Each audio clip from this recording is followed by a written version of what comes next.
All right, welcome to the Edward Energy podcast, where we talk about ideas that give you advantage in your life and your career. And today we have a phenomenal person here, and she's going to be telling us a lot about her life's journey, the impactful work she has been doing, and also her views about how to live an excellent life. Okay, it is going to be very interactive, and I just can't wait for you to hear so much more from the person herself. Her name is Frama Aboh. So excited to have you here. How are you doing today? I'm doing fine. It's a Friday, so I'm looking forward to the weekend. So that's good. Yeah. It's Friday. Resting. So excited. We are having this conversation today, and as we kick off, I'd like to just start by asking, which is a question I like asking my guest. So what are you thankful for, and what are you excited about? I'm thankful for being alive. I'm grateful for that. I'm excited for what the future would bring. So yeah. Amazing. Thank you very much. That's great. I mean, it's at the time of this recording, we are in the third month of the not so new year anymore. Yeah. Looking at things that we're thankful for and what the future brings, it's really phenomenal and just good to think about. So yeah. So just to get to know you a little bit more, now this may feel like a setup. It's not in the question there. So if there was an animal that describes your personality, Oh wow. what animal would that be? And I'm going to give a little bit of context. In my previous career as a trainer, I had the opportunity to train people in, some of the banks and all of that. Yeah. In Nigeria. And I've had people say, oh, I'm this, I'm that. And it's not just about the name of the animal, it's what it represents, the Mm, values and things like that. So it'll be just good to know. So I can see you thinking about it. yeah, because it's interest. It's a very interesting question because I've never really thought about it ever. In that sense, maybe in a lighter way, but not in a deeper way to think about what animal would definitely represent me. I'm almost tempted to say a lioness, right? Yeah. That's a attempt. I'm tempted to say that. Whether it embodies every single thing that I am, I'm not sure, right? But in the sense of, being bold to go and get what they want, and, being like wanting to be the king of the pack kind of thing, yeah, that could represent some aspects of myself, but not all. So I'm Not all. Yeah. tempted. I'm tempted, yeah. But this is just on the spur of the moment answer. I'm sure if I had a deeper thinking or thought about it, then it might be Yeah. something different or a combination of one or two. Yeah. A Yeah, combination of one or two. Going by that, and I'm happy you talked about it. For me, I'm a combination of about three of them. yeah, It's an eagle, foresight, vision, resilience. yeah. So a lion, interesting, Yeah. and a wolf. Oh, So a wolf, interesting. Well, yeah. okay. So that's mine. I wouldn't go into hmm the details. Having a think about it again. So there is a lion. So if there were maybe two other animals, what animal would they be? Oh, are we still going with that question? Oh, wow. Emerald lion. I like the eagle thing you said. I'm gonna steal that because I like I like I like the word resilience, right? And that is something I would sort of attribute to myself in that sense. So I Yeah. will I would take that. But I also like, I'm thinking the elephant actually. It's big, it's solid, it's stable. Mhm. It's stable, it's a big, solid, animal, so people just don't go mess with an elephant, right? Yeah. Yeah. It should actually be king of the jungle. So I would actually say that, some aspects. So Edward, you're getting me thinking in different directions this evening. So, It's interesting.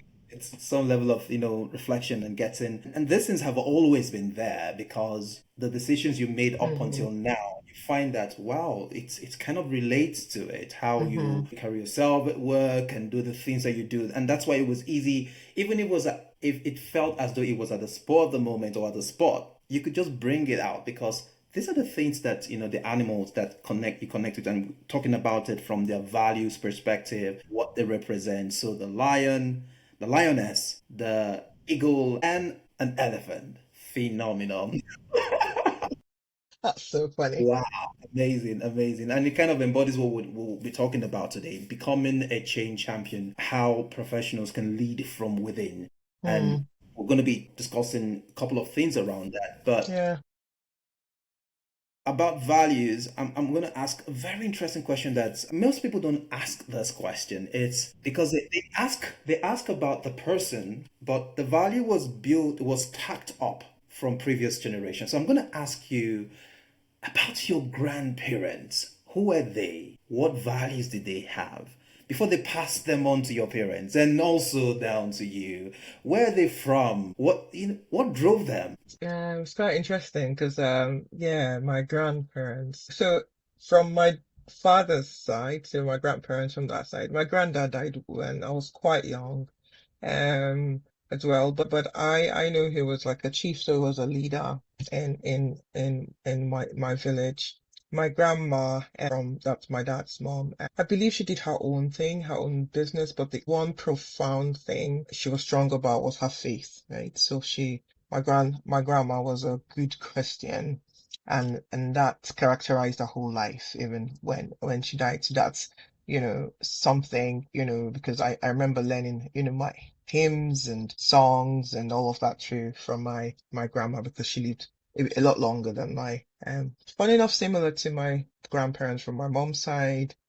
Died when I was quite young, my granddad. However, he was an educator as well, very strict. That passed on to my mom very quickly, and stuff as well. My grandma was also like a businesswoman. My mom is that way as well. Held multiple businesses and all of that. So, and she was passionate about, raising her kids right. So those are my grandparents, and I think those traits passed on to my parents, in terms of my mom being a businesswoman, doing her own thing, my dad being who he was, and the faith thing as well has permeated through from them to us. So I think we grew up with having Christian values as well, and that has helped shaped most of us. Fantastic. I'm hearing a chief. You come from a royal family. I think both granddads were, to be fair. Wow, interesting. And you see how this thing kind of trickles down and still embodies, it comes with that boldness, that audacity, and people just see you not knowing that you come from a lineage. And there is something about royalties, they carry themselves in a certain way, even if you've not spoken to them. Like, this person walks. Can I go far as royalty? I think they're probably titled, but yeah, okay. If you say royalty, Edward, I would. The titles come with, I mean, with the culture of that environment and all of that. Yeah, And that's yeah, called this environment as well. So they're yeah, royalties, yeah.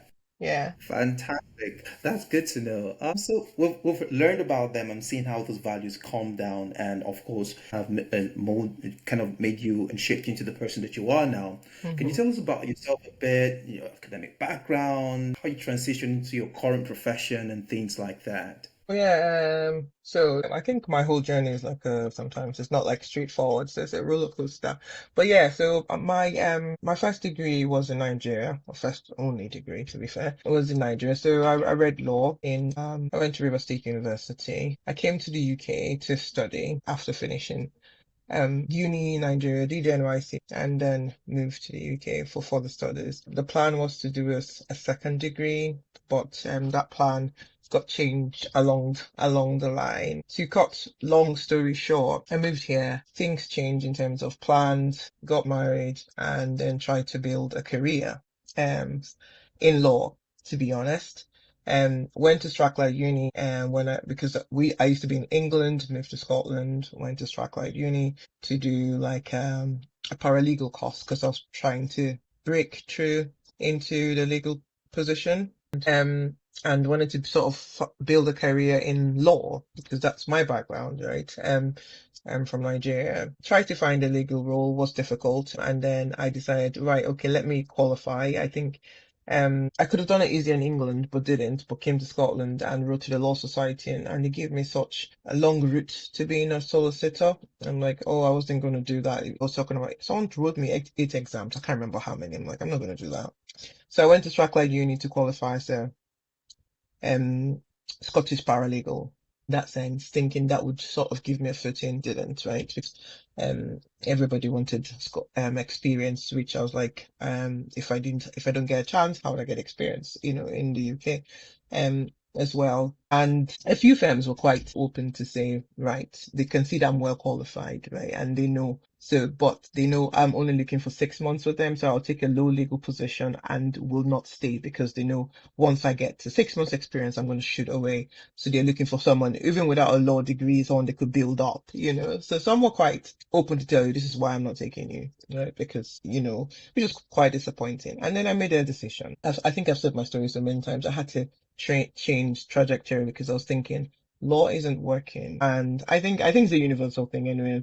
To get into legal profession in the UK sometimes is difficult. So what else can I do? And I thought, most people tend to say compliance, because of law. I'm like, I found more interest in risk. So I'm like, right, okay, risk. How do I get into risk, and where would I get a foot in? I was thinking, right, I need to get into financial services, right? So how do I get into financial services? Okay, what's the easiest job to get in? Customer services, right? So there was a role, and I got into capital. I was doing, like, was it retentions? I think I was trying to retain some products for them, financial products and stuff. And that's how I got into financial services capital. I think I was in that role for 6, 8 months, and there was now an opening for within the risk department for a controls person. And I was like, right, okay, I'm in here now. Let me, and put myself forward, kind of thing. Put myself forward, got rejected because I basically had no experience, right? So my CV was basically law, and by that time I've done like other jobs in the UK. So I've done everything like everybody else. I've done care, I've done sales, telesales. I had done all of that, kind of stuff. I think before I moved to Capital, I was probably working for NTL. I think that's what is called Virgin Media. Virgin Media at the point as well. So it's like, right, there's no financial services here. You have no risk experience. You've only worked in financial services for like 6 months. How is this working? But I was like, oh, I have transferable skills, blah, blah, blah, blah, blah. So they rejected me. I went back again. And then I now think I went back and emailed the recruitment manager. So I think it's easier when you're in-house. So that's always a thing I tell people. In-house, she met me and she looked through my CV. I said, I don't see anything. She said, okay, tell me about yourself. Tell me what you currently do and stuff. And she listened to me explain my current role and what I do because I was doing like some quality assurance and stuff. And she was like, okay, right. That isn't coming out in your CV. I think you need to put this and that and then see how it goes, right? But I think she also spoke to my manager who probably put a good word for me. So it got shortlisted. Long story short, went through the interview process and got my first risk role. And I did that for not a great pay, but for the experience. And once I got the experience, it became my springboard to where I am today. So from there, I just built on it and moved. So I've worked for different organizations since then and sort of mapped my way to BNY where I currently work. Wow, that's really really inspiring, and how the journey went. You started off somewhere, just like the story "Who moved my cheese?" The cheese moved, and you're like, okay, where else can I find this cheese? And you looked within, and you got a guide. It was interesting that what you were looking for was not far fetched. You looked within and you spoke to someone who told you this is what you need to bring out, and you were able to see that the transferable skill had always been there, and you just Yeah, needed to tell them, yeah. well. And I mean, there are a lot of people who find themselves in similar situation. I found myself in similar situation before. Of course, I work where I work now as a project manager, and you could always see the pattern. How can people just? I mean, you had somebody to speak with within the organization. How can people, find who can help them see what the transferable skills they have and how they can position them well? How can they do that? Whether through somebody's advice? How can somebody just? I think you need to sort of build a network wherever you are. So in that case, at that time, to be fair, I was still fresh and trying to find my balance, but I didn't shy away from reaching out. So I think people should be bold enough to reach out, right? If you can identify someone who you think you might need the advice or they want to speak to, reach out. Because what's the worst that can happen? No, right? But I'm telling you, 80% of the time, people find it difficult to say no. So if you get an email, if you email someone to say, please, I want to speak to you about something. Can I get 15 minutes of your time? Right?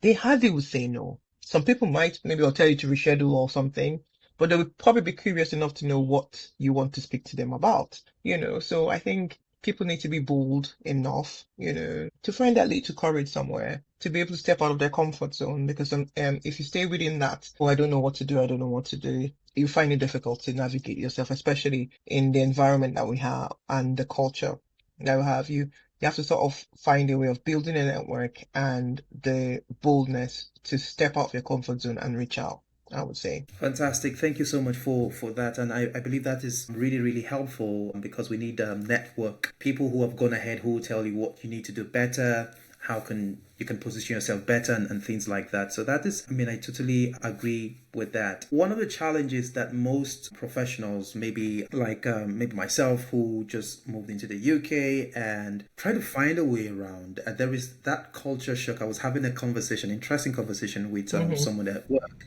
She's from Argentina, and she was Right. like, when you are trying to have a conversation with people, like 1,001 things are playing in your head. Like, should I stretch out to offer a handshake? Should I not? What am I saying that's going to be misjudged? And from that conversation, that split seconds, I realized that for somebody who had just moved into a new environment, over processing things, is it a Mm-hmm. good thing? Is it a bad thing? How does one overcome that? You're overthinking things. You're Yeah, yeah. overanalyzing things. Some people don't realize that that is really playing out in their mind. They're having to do all of that in a split second before they give a response. How can one manage all of that to really ease in and just maybe take away that stress and that pressure? I think when it comes to a new environment, be it a new country, a new job, a new role in a company, there's always cultures are different, right? Even in companies, in society. So if you move somewhere, yeah, I think you sort of need to actively like listen and observe as well the culture around that environment. I mean, I would say you learn about it, right? Put some time to understand, the differences because we're all from different places. Like you said, your friends are from Argentina. The culture is different there. Spanish people are different. British people are also different. It's about learning about the culture um in of the place that you're in. It's about actively listening and observing. Sometimes I go to places, even when I was new, I didn't know what to do or what to say. I just sit back and watch and see how are they doing this, what are they saying, how are the table manners like, and stuff. It's all those things. I just sit down quietly and listen. But I also go out of my way to have to make, I won't say friends, but interact with people beyond my comfort zone. I always say this comfort zone because people tend, when you come to a place new, when you're new in an environment, you tend to tilt towards your own, right? So you're looking for something comfortable, something familiar. So you look for people that look like you, which is a good thing because you have to feel comfortable. However, for you to be able to immerse yourself in the culture of the environment that you live in, you need to go beyond your familiarity, your comfort zone, and sort of mix with the people that you're going to deal with every single day. Because by interacting, engaging with them, talking, then you're learning about the culture. You're learning about how the way they do things. You're learning about how they live their lives, how they work, the work ethic, and all of that. And sometimes, you don't learn to change yourself, because I'm very much against losing yourself, right? And your own culture, your own values. But I think it's more about being able to live and find like a set of values where that you find that you can relate to it, in the society that you're in, and understanding that they're different, you're all different, but you can find a way to all work together and live cohesively together. So I would say learning, actively listening, engaging with people whilst also maintaining your own authenticity, I would say. Interesting. Thank you very much. I mean, it's like you just compressed what some people have to go through that Hmm. change for probably 6 months. Some people could take them up to 3 years Yeah, before they get to that point. But if you can listen, if you can learn, if you can engage, and also be authentic in the process, so you don't lose yourself. yeah. Yeah, totally agree with that, and that's very important as well. Talking about the concept of eventually being authentic and adding value and driving change and leading initiatives, Hmm. how can someone who has gone through this transition, so they have now moved from trying to kind of adopt to the system while Hmm. retaining their authenticity, how can they now integrate in such a way that they can drive change or not just being on the bench, so to speak? I think it's for you to put. I mean, I think people have to put their best foot forward, and you have to learn to build relationships, right? So be it work, be it the community, be it wherever you are, in order to drive change or to lead an initiative, you need people, right? So you need to build the right relationships, and you need to step out. See, I'm always saying stepping out because there is a tendency for I'm here. I know how things work now. I'm okay. I'm comfortable. I'll settle. Right. That doesn't work. You don't become a change maker. I'm not sure that's who you are, Edward, because you won't be doing this, right? So exactly. So you can make impact in a smaller way in that sense, if that's what you're comfortable with. That was me a long time ago. It's like just get there. I was fine. I did my job, right? I had, plans of, moving forward. So it is work here. Where am I going? If after 3 years, I think I need to move somewhere else to gain the next promotion. So, and that was me. I didn't see people that looked like me. I didn't necessarily look for them either. I was just myself, strategizing and moving on and stuff. But at some point, you get to a point where you go, right, right.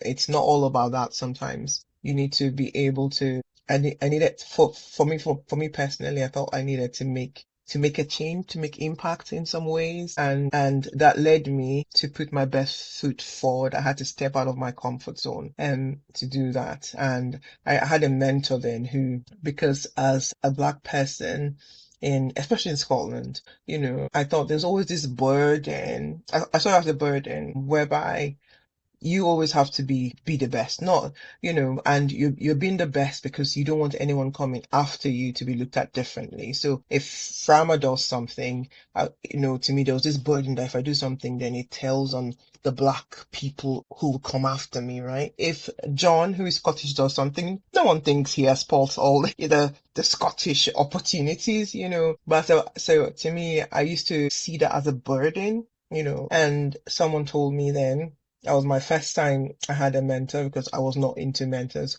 I came into looking for mentors late. And someone told me then, why don't you flip that and see that as an opportunity? See that you're in a space whereby you have the opportunity to make impact, to be like a trailblazer, to inspire, rather than seeing it as a burden. And that got me thinking, so that changed the way I looked at it. Um, and I had to think about, okay, how can I actually do this? And so that sort of spurred a few things that I've done in the last few years. But you can't sit back and be in your comfort zone. And your comfort zone could be you like networking as well, able to step out to lead. You need people, you need to build the right relationship. You need to have, create a network, a support network. You need to be comfortable and be confident in what you're doing and not too shy to make mistakes and learn from them as well. Oh, fantastic. And it's powerful to have mentors who tell you and just help you to see things from another perspective, which I saw an interesting Arabian quote today, a proverb rather, that says that a camel does not see its hump. Mm, mm-hmm, It's others that see the hump on its behalf, and they can tell what it looks like and every other thing. And it's important to also gain perspective so that we can appreciate what we have and how to use it better. Talking about, the whole diversity, equity, and inclusion, people hear about it, and how does it benefit organization? What value does it bring to organization? I mean, on a broad level. DEI is DEI, and we call it belonging and inclusion where I work. But there have been studies on this, right? Diverse teams they bring varied perspectives. They bring diverse. They are more productive, right? There've been studies showing that the most diverse companies are doing well more than those who have less diverse employee base. And that is true. Diversity enhances innovation, for example. Because when you bring people, if people all think the same, the result ends up being the same because you have the same people thinking the same. But when you bring different people who come from different backgrounds, different way of thinking to brainstorm, you have different ideas, which eventually could lead to a more innovative product or outcome than you envisage with people who think the same. So, that is one of the greatest benefits for DI equity and inclusion, but it improves like employee retention, because if I come in and I come into an organization where I know that I'm valued, then I would stay. If their policies are policies that shows that they have an inclusive environment, then I would be comfortable, more productive, which end of the day benefits the company. And also, generally companies who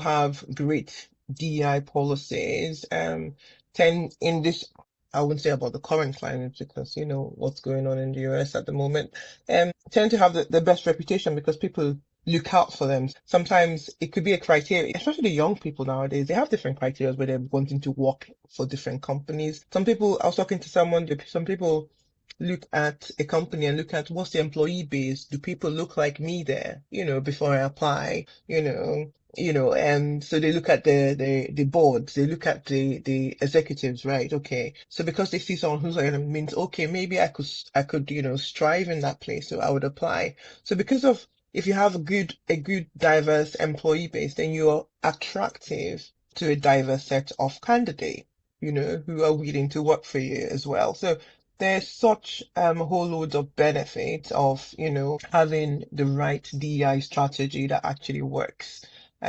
for your company. And DEI is not only about race as well, it's beyond that. Gender, it's socioeconomic background, it's sexual orientation, it's a lot more than just race, but the benefit is very, very important. And at the end of the day, most companies are profit-making companies. It shows in their balance sheet, the benefit of DEI. Wow, that's great. And I like the way you told the story and also created that balance that DEI is not just race. It's also, socioeconomic background and gender. It could be, and it's also inclusion as in itself. I remember I was in a conference or volunteers forum rather, and somebody was delivering a session on equity and things like that, and the language in the organization might not be inclusive. And where I work now at the moment of this recording, my manager was very inclusive, who is inclusive in terms of they will say some technical things that I was lost,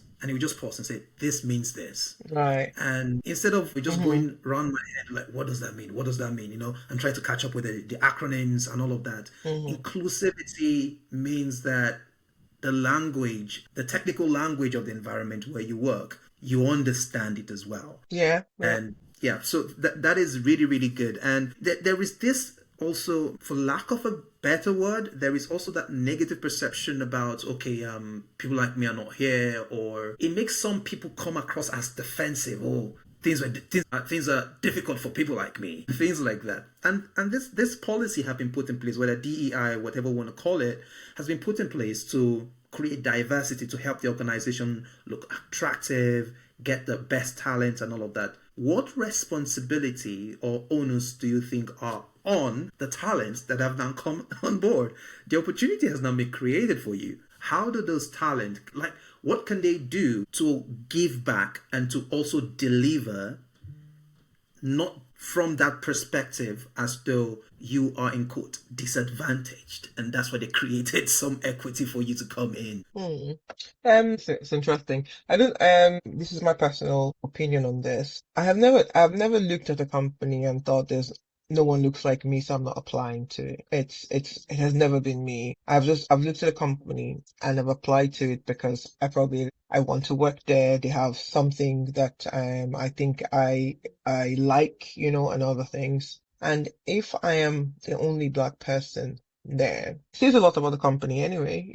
However, I'd rather go in there and inspire others to look to come in than stay back and not apply because there's no one that looks like me, you know. That's been the way I've worked, because I've worked in places where in the past I might have been the only black person at the point, because Scotland has just recently gotten more diverse. When we moved to Scotland in 2006, it was really less diverse at that time, and those who came earlier before then, it was really, really less. Diverse as well, especially for black people in Scotland. So it has never been a thing for me. So I would say I know it can be daunting sometimes if you look at a company and don't see anyone that looks like you.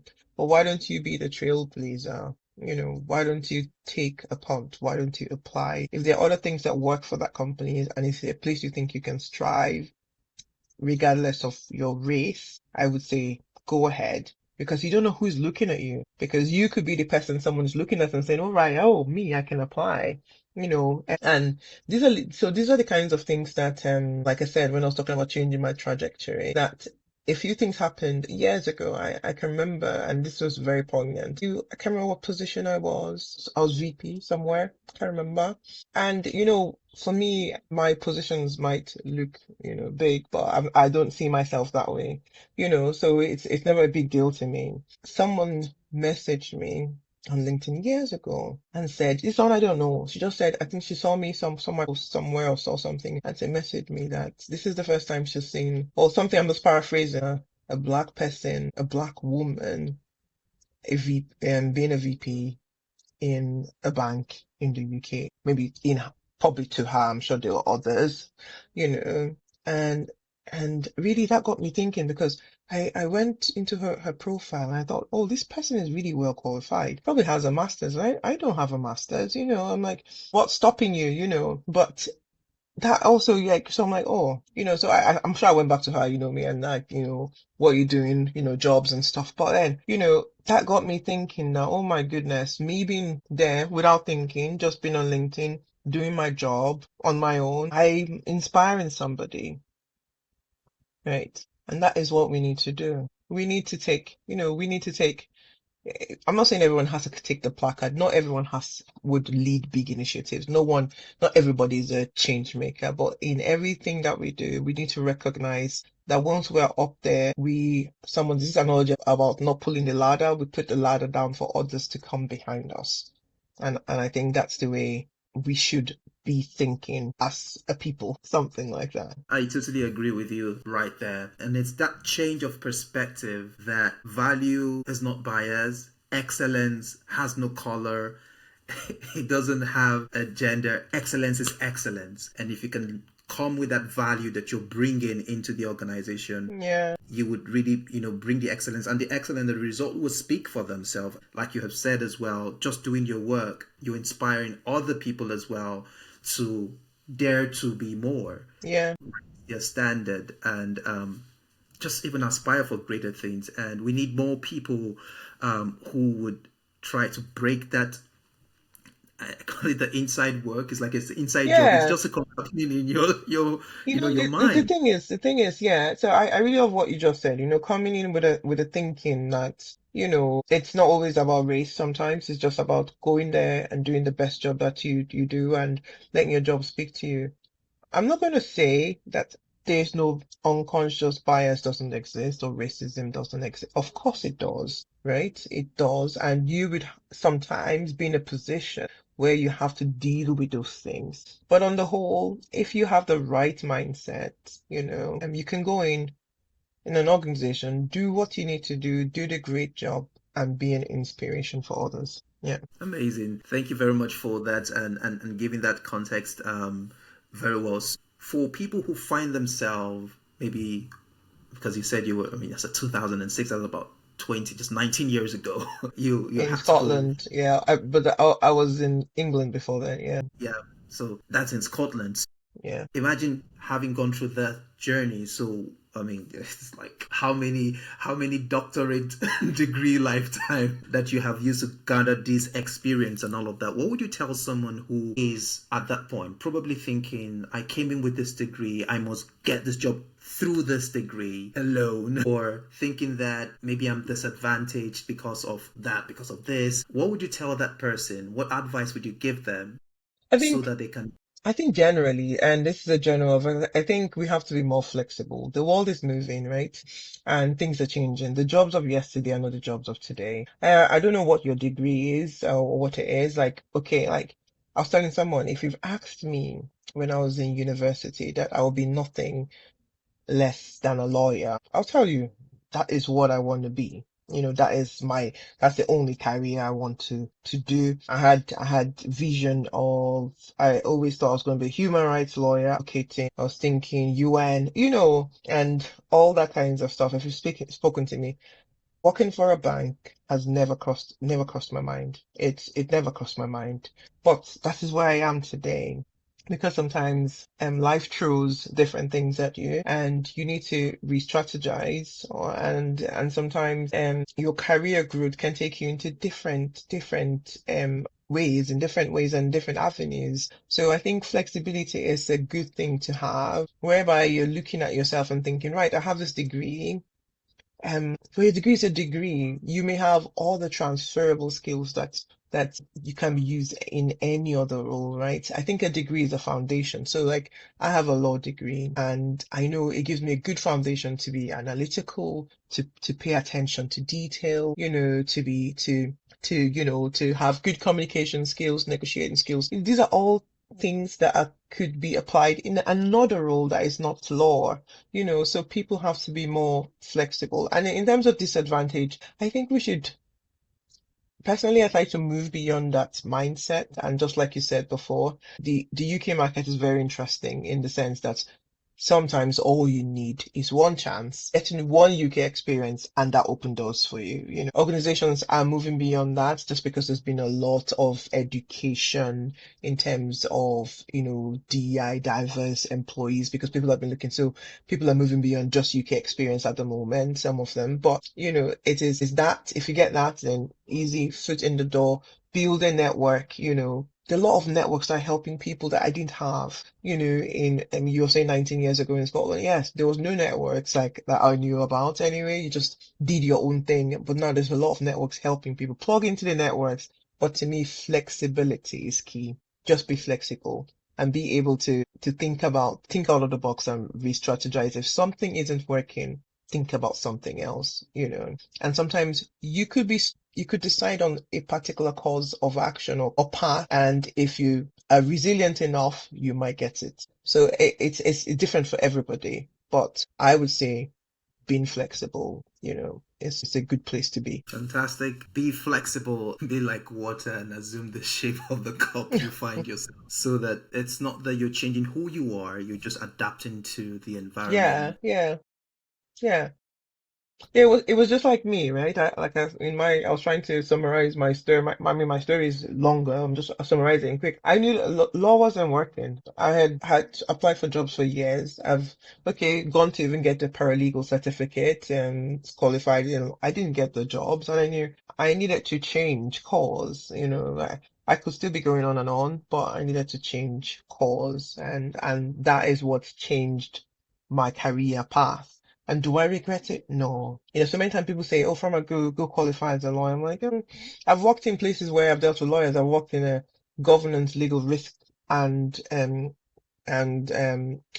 controls departments where I've dabbled into legal stuff still. But the world of work is flexible, and I don't regret it at all. Fantastic. Thank you so much for sharing your story with us and also the lessons that you have told us about, how to navigate this career path and finding your fit, Hmm. and so that we can become leaders who can initiate or drive Yeah. change within, and start pretty much by leading yourself first. Get into an organization, know how to listen, learn, engage, and also be authentic through the process. I hope I got that right. Yeah. And be authentic You're through the doing well. process. You're remembering everything I've said. I've forgotten. For keep.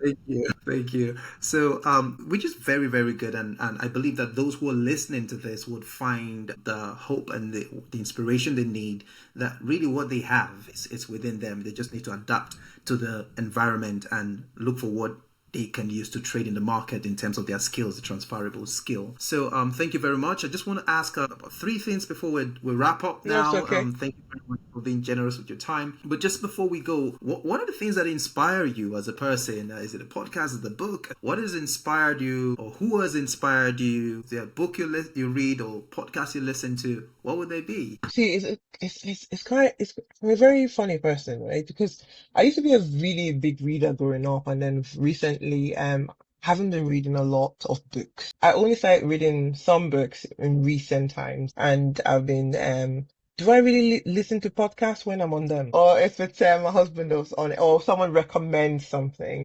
And I mean, there are lots of inspirational people who I think about who have done great things. Do I hone on one person? Not really. You know, I just gather inspirations from different things at different times. I think the thing that really spurs me is me, myself, and what I want to be remembered for. I have always been in recent times, it's to me, it's all about impacting people, and it doesn't really have to be a huge initiative. If I can make a change in one person, or do something to push someone to be who they want to be, or aspire to be, then I would have done a good job. And I think that's what links to my, because when I was talking, I wanted to be a human rights lawyer and advocate. And I think that's what I'm trying to do here, advocating for people, being a voice, for diversity, for women, and empowerment, for for all the things that I support and do, for being a mentor, being sponsors, and being a sponsor as much as I can for individuals. And it's all the things that I do, that, and then when I see some result, or I see that something I've done has helped someone, that inspires me to do more. Wow, one word: legacy. Yeah. And that is really, really good. And because you said you've learned a lot as well, and you're giving back, and it comes to a point where really it's not about reading more knowledge, it's about doing with what you already know, what you already have, and making the impact. I'm reminded of Mother Teresa, who said that if we, I mean, paraphrasing what she said, if we can all sweep our doorstep, then the entire street will be clean. And that is what you're doing, making impact where you are. It's, you mustn't travel to somewhere in Asia or No. No. Africa or the US, where you are, and you Yeah. can make Yeah. the impact and the change. So it's very inspiring just learning from your story and how you have, come all the way to where you are now. It's quite inspiring. So keep letting your light shine to inspire more people. The child you once were, what would she say to Frama of today? It's a very interesting question. I would say, she would say, "You're doing well," right? And I would say, she would probably say, because there's still more to be done, and I'm not where I want to be yet. So there are certain things I have aspired for as a child, that have not yet achieved. So she would say, "You're doing well. Nice trajectory. Well done. Still more to be Wow. done." Yeah. Wow.